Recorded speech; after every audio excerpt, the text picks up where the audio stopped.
Magandang araw po mga crayfish lovers, farmers, hobbyists, and cravers. Stig po ulit ng Crayfish Growing Learning Journey. Sa mga new viewers, please join me po sa ating journey sa pag-aalaga ng crays. Magandang araw at magandang gabi po mga ka-journey. Yes, baby. Pasensya na po kayo at wala tayong upload the past few days. Naging busy lang po tayo. Pero anyway, today po medyo marami tayong update. Unang-una, yung nakikita nyo po na yan. Ni-research ko po yung life cycle ng snail. Wala akong nakita na from like adult snail is magiging baby snail uli sila.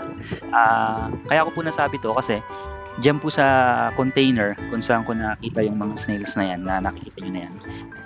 Nawala po yung malaking snail ko. Tapos iyan yung mga nakita ko. Meron akong nakitang dalawang maliit na snail. So sabi ko, ano ba to? Nag-evolve ba to? Parang natunaw. Tapos bumalik sa pagkamaliit na snail. Pero ewan ko po kung ano nangyari dyan. Pero anyway, ayan po, merong dalawang baby snail for some reason dun sa container na yan.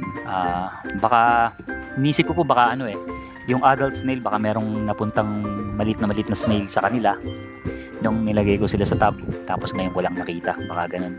Pero anyway, yung malaking snail po dun sa container nila is nawala na maalam na po dahil kinain po ng isa sa mga crayfish natin. Posible na yung nag-molt po dun sa container na yun po yung kumain. Pero anyway, yan pong araw na yan, Saturday po yan. So yan po yung araw na naglilinis ako ng mga containers natin. Tapos naisip ko, masukat na rin nga yung mga breeders natin sa mga tubs natin since tinatanggal ko sila dun sa tank para linisin sila. So ayan, tiningnan ko tapos yung mga breeders po natin is mostly po talaga halos lahat nasa 6 inches po. Merong isang parang medyo maliit na sumukat siya ng parang 5.5 inches po yata, isang female na maliit.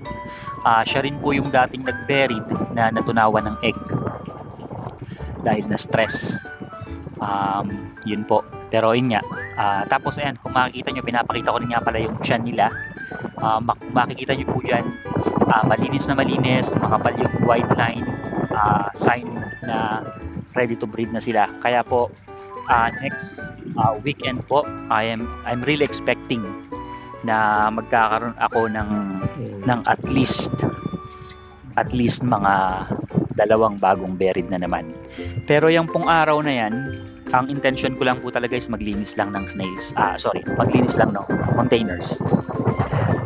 Pero sa paglilinis ko po, nakadiscover tayo ng dalawang buried na naman.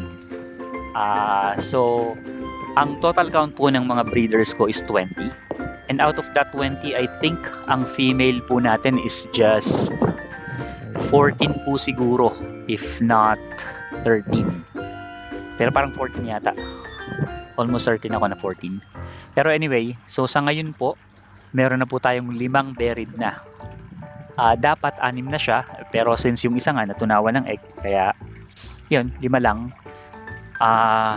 So meron na lang tayong natitirang about 9 na female na hindi pa buried. So next coming week, tingin ko at least 2 ang magbe-buried kasi ang lilinis po talaga ng tiyan nila.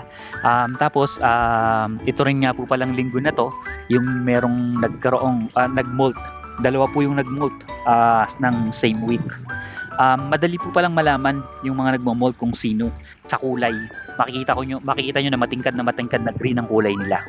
Kahit tumigas na sila kasi yung isa po medyo tumigas na pero yung isa medyo malambot pa. Pero yung kulay sobrang distinct po talaga, malalaman kung sino. Tapos yan po. So bibili tayo ng mga bagong isolation box natin this coming week. Bibili na naman ako ng mga bagong isolation box para sa coming weekend po. Magpe-prepare na ako. Ayun po. So yun lang po yung update for today. Maraming salamat po sa lahat ng mga patuloy na sumusubaybay sa ating journey, sa ating pagpapalaki at pag-aalaga ng crays. At again po, lagi nating tatandaan, ang pagtatanim po ng mabuti ay hindi kailanman magbubunga ng masama. Kaya like, share, and follow, and God bless everyone.